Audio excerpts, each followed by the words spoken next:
দেশের বিভিন্ন স্থানে সভা সমাবেশ ও মানববন্ধনের আরও খবর জানাচ্ছেন আব্দুল হামিদ। ২৪ জুলাই গণ-অভ্যুত্থানে শহীদদের স্মরণে মাগুরা বিএনপির উদ্যোগে জেলা অডিটোরিয়ামে স্মরণসভা ও দোয়া মাহফিল অনুষ্ঠিত হয়েছে। ময়মনসিংহের গফরগাঁওয়ের পাগলা থানার ৮টি ইউনিয়ন নিয়ে দক্ষিণ গফরগাঁও উপজেলা গঠনের প্রস্তাব অনুমোদন হওয়ায় আনন্দ মিছিল করে স্থানীয় সংসদ সদস্য আক্তারুজ্জামান বাচ্চুকে গণসংবর্ধনা দিয়েছে ব্যবসায়ীরা। ফরিদপুরের ভাঙ্গায় নারকেল পাড়াকে কেন্দ্র করে কৃষক হত্যার ঘটনায় জড়িতদের গ্রেপ্তারের দাবিতে মানববন্ধন ও বিক্ষোভ মিছিল করেছে এলাকাবাসী। ঝালকাঠি সদর হাসপাতালের ২৫০ শয্যা বিশিষ্ট নতুন ভবনে চিকিৎসা সেবা দ্রুত চালুর দাবিতে মানববন্ধন করেছে জেলা জামায়াত ইসলামী।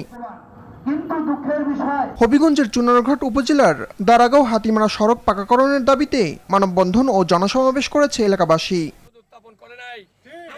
গাইবান্ধার পলাশবাড়িতে প্রস্তাবিত রামমূর্তি নির্মাণ বন্ধের দাবিতে কুড়িগ্রামে মানববন্ধন ও বিক্ষোভ মিছিল করেছে ইনসাফ কায়েমকারী ছাত্র শ্রমিক জনতা সংগঠনের কর্মীরা।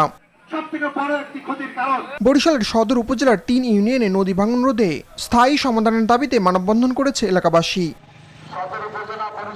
এদিকে জাতীয় নাগরিক পার্টি এনসিপির বরিশাল জেলা ও মহানগরের পক্ষ থেকে নগরীর আমতলার জুলাই স্মৃতিস্তম্ভে গণ-অভ্যুত্থানে শহীদদের স্মরণে পুষ্পস্তবক অর্পণ করা হয়েছে। জামালপুরের বকশীগঞ্জ উপজেলা স্বাস্থ্য কমপ্লেক্সে রোগীদের ভোগান্তি কমাতে গ্রামীণ অবকাঠামো রক্ষণাবেক্ষণ কর্মসূচি প্রকল্পের আওতায় সোলার প্যানেল কার্যক্রম ও হাসপাতালের অপারেশন থিয়েটারের উদ্বোধন করা হয়েছে। ফরিদপুর সদর উপজেলায় অবহেলিত ও সুবিধাবঞ্চিত মানুষের মাঝে শিক্ষার আলো ছড়িয়ে দিতে নৈশ বিদ্যালয়ের উদ্বোধন করেছেন সদর আসনের সংসদ সদস্য চৌধুরী নায়েব ইউসুফ। গ্রামীণ নারীদের স্বাবলম্বী করে গড়ে তোলার লক্ষ্যে ঠাকুরগাঁয়ের পীরগঞ্জে ২০৮ জন নারীর মাঝে বিনামূল্যে সেলাই মেশিন বিতরণ করেছেন ঠাকুরগাঁও ৩ আসনের সংসদ সদস্য জাহিদুর রহমান। বগুড়ার সারিয়াকান্দি উপজেলা স্বাস্থ্য কমপ্লেক্সে সকল শ্রেণীর মানুষের স্বাস্থ্যসেবার মানোন্নয়নে মতবিনিময় সভা অনুষ্ঠিত হয়েছে।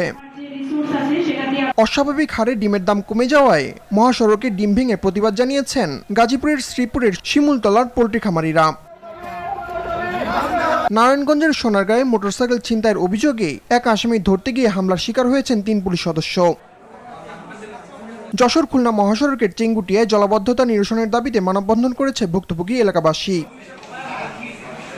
ডাক কর্মচারীদের প্রস্তাবিত ২ দফা দাবি আদায় না হলে দেশের সব শাখা ডাকঘরে অনির্দিষ্টকালের জন্য ধর্মঘট পালনের ঘোষণা দিয়েছে বাংলাদেশ শাখা ডাকঘর কর্মচারী সমিতি। এদিকে জেলার বাগারপাড়া উপজেলার জামাদিয়া ইউনিয়নের বাকরি গোচর খেলার মাঠে মহিউদ্দিন বিশ্বাস ফাউন্ডেশনের উদ্যোগে ৮ দলীয় ফুটবল টুর্নামেন্টের উদ্বোধন করা হয়েছে।